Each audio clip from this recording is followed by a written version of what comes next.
British people, put them down here and said, now you've got a farm. And they gave them very little money, and they did not know how to farm. So they asked the Voortrekkers, please, can you help us to show us how to farm? Because they had no idea. I mean, just to put them on a piece of ground and with very little money, they did not know what to do. So they had good relationships with some of the British people, some of the black tribes who broke away from some of the groups. So they had very good relationships with all sorts of people. Now over there is an 1820 settler, and they're giving a Bible to Jacobus Ace to say thank you for helping us to show us how to farm. Otherwise, I don't know what would have happened to them, because they just, as I said, dumped them on the ground and said, now you've got to farm. You know, it's almost impossible if you don't know how to farm. Where will you start and now what you must do? So the Voortrekkers did use them. If we can quickly just look at this map here. The Voortrekkers did not trek out of the Western Cape. They started in the Eastern Cape. And there we can see some of the prominent Voortrekker leaders. And we can see how they were going all over.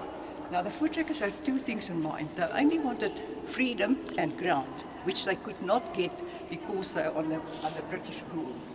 And I want you to take note of this over here, from Maputo to Durban, because the next two panels we're going to stand still a little bit there. Now the first Voortrekker, that when he started to trek, he had in his mind, he wants to go to where a harbour is. And the first one that was trekked was Voortrekker. He started over there, he's red, and he went up right to Voortrekker. You get Voortrekker, Messina, and then you get Zimbabwe. Now that let's look down Messina, that's where I grew up. That's why the next two panels I understand very well because of heat.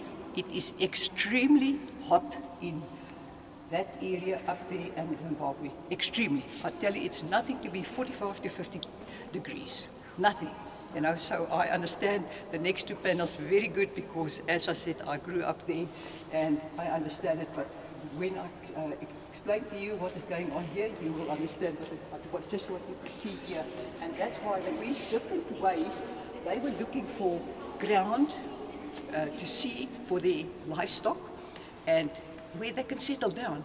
But every time they were attacked. So they could not settle down. Then they had to go on again because then they've been attacked and then they had to go on again. So it was a bit of a problem for them.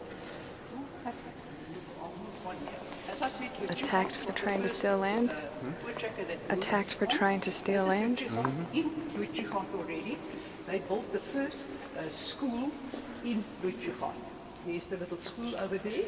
But they had a very big problem, and we've still got that problem in South Africa called malaria. It's the fly that, you know, gives you, because of the heat. If you go to the Kruger National Park, for instance, they will say you must take malaria pills. And even today we've got it, that at least today we can go to the chemist, which they couldn't do. Now they stayed for a year in Voortrekker, and then they started to contract malaria, and then Voortrekker said no. We must go over to Maputo, that is in Mozambique. Of course, they had very good relationships with the Portuguese people. Over here is the governor of Portuguese, that is Voortrekker. There's Voortrekker's wife already contracted with malaria, the governor's wife there at the back. Sadly, what happened here, Voortrekker's wife, Martha was her name, died on the 1st of May, and in October, he died of malaria. And the majority of his people died of malaria. There was only 25 left. So they sent a message to the Voortrekkers in what we will call KwaZulu-Natal. Those days they call it Natalia. They had different names, but I'll just say that, otherwise you won't know what I'm talking about. To say, please send a ship. Now, they sent in June a letter. Now, I don't know, they don't tell us a letter